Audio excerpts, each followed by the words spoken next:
هاورین جمعی زانیاری داوی سبارت به روشا برای سرسرای اندر گو یک جندام سرکه شاندایم رالیه هم پیواجو بریج و هم جی پیواجو نهادا رولکی گرین و سرکه هیا نهال نخوشخانه جبر کریزا دل روشا تندرستیای گلکی ناجی گره زانیاری داوی همه امر سونمز نوچگان رودا ور بگرن کو لهمبری نخوشخانه یا اندر تدا تی چاودری کرن گلمد به امر زانیاری هری داوی سبارت به روشا برای سرسرای اندر چی هیا؟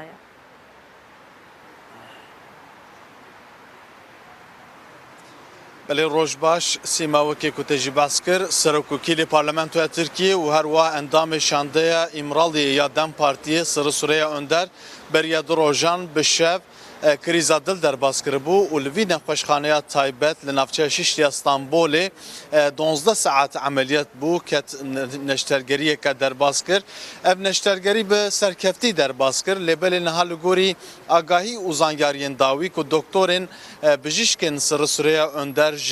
دم پارتی را گوتی اوکو و سرسرای اندر 5 روز رازاندی بمینه د بشا چاودریا هوردا و هر وها به جهازا هلمگرتنه و گریدای بمینه یعنی حتی 5 روزان و روشا سرسرای اندر به وی اوای به جهاز و گریدای به لبل دو دکترین سرسرای اندر راگاندن کو روشاوی هن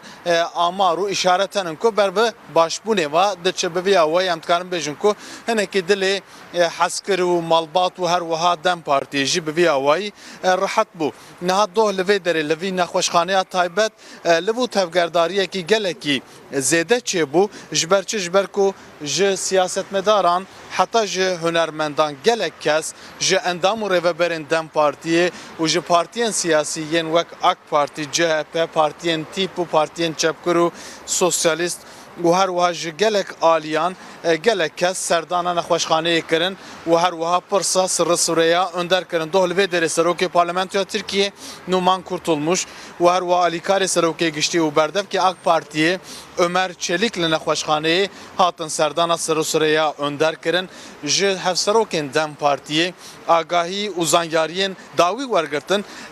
berdevkî AK Partiyê Ömer Çelik da zanîn ku Serokkomarê Tirkiye Erdoğan pêvajoyê ji nêzva dişopîne.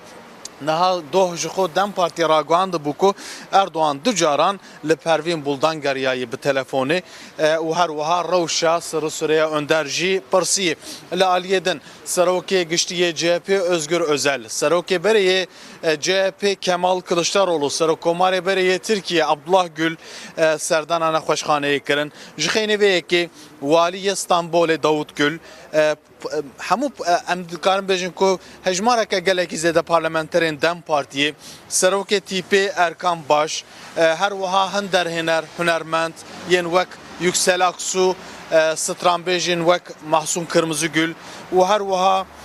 Sabahat Tuncel jî li vê derê bû ew hemû niha bi giştî rewşa tenduristiya Sirûsirêya Önder dişopînin li nexweşxaneyê ji xwe doh bi şeva jî em dikarin bêjin ku hejmareke zêde endam û rêveberên Dem Partiyê jî li nexweşxaneyê man hê jî li vê derênin li bendênin ku îdî nûçeyeke baş xebereke mizgîniyeke baş derbarê rewşa tendurustiya Sirûsirêya Önder da bêdayîn li aliyê din doh keça Sirûsirêya Önder Ceren Önder Kandemîr li ser medyaya xwe ya civakî daxuyaniyeke hestiyarî belav kir bu ev daxuyanî em dikarin bêjin ku di medya Tirkî de û di nav civakê de gelekî hate belav kirin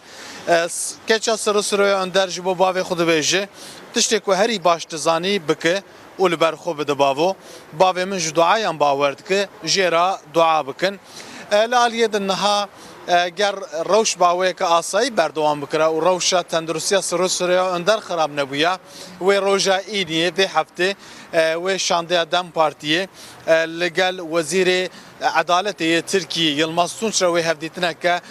li ser pêvajoya yasayî wê hevdîtineke girîng pêkbaniyana li gorî agahî û zangariyên dawî jî ev civîn ev hevdîtin ji ber rewşa xerabiya tenduristiya Sırasıraya Önder hatiye bi paşxistin. Eger ê ku hefteya bê li gel keseke din ji Dem Partiyê bêkirin lê na hatiye bi paşxistin. Li aliyê din ji xwe xebatên parlamentoya Tirkiyê ji bo du rojan navber da ji ber çi ji ber rewşa Sırasıraya Önder li were Sırasıraya Önder di heman demî de Serokwekîlê parlamentoyê bû yanî dema ku Serokê parlamentoyê tune bû Sırasıraya Önder û çend kesên din jî wekîltî li serok dikirin û her wiha parlamentoyê bi rêva dibirin ji bo rêzgirtina wî jî em dikarin bêjin ku du rojan parlamento navber da xebatên xwe îro îştê çavarê kirin ku hejmareka zêde siyasetmedar rewşenbîr nivîskar hunermend jî serdana nexweşxaneyê bikin piştgirî bidin Sırasıraya Önder piştgirî bidin Dem Partiyê bi vî awayî em dikarin bêjin ku belkî yekem carê ku bi vî awayî piştgiriyeke her wiha hevgirtinekî jî di nav siyaseta Tirkiyeyê jî pêk tê yanî ji Serokkomarê Tirkiye Erdoğan heta ji partiyên muxalefetê gelek kes rêveber serkirde serdana Sırasıraya Önder dikin peyamên piştgiriyê peyamên piştevaniyê peyamên derbasîbûnê didin malbata Sırasıraya Önder û Dem Partiyê wekî ku me got îro îştê çavarê kirin ku hejmareke gelek kes zêde kes serdan bikin ji xwe saetên bê de jî wê doktorên Sırasıraya Önder rewşa dawiya tenduristiya Sırasıraya Önder jî wê eşkere bikin lê rewşa dawî ev e na Sırasıraya Önder bi cîhaza hilmgirtinê ve girêdayiyê û heta 5 rojan jî wê bi vê cîhazê girêdayî bimîne. Baş gelek spas kim Amer Sönmez nûçeger Nûrdaw li Stenbolê gelme bû.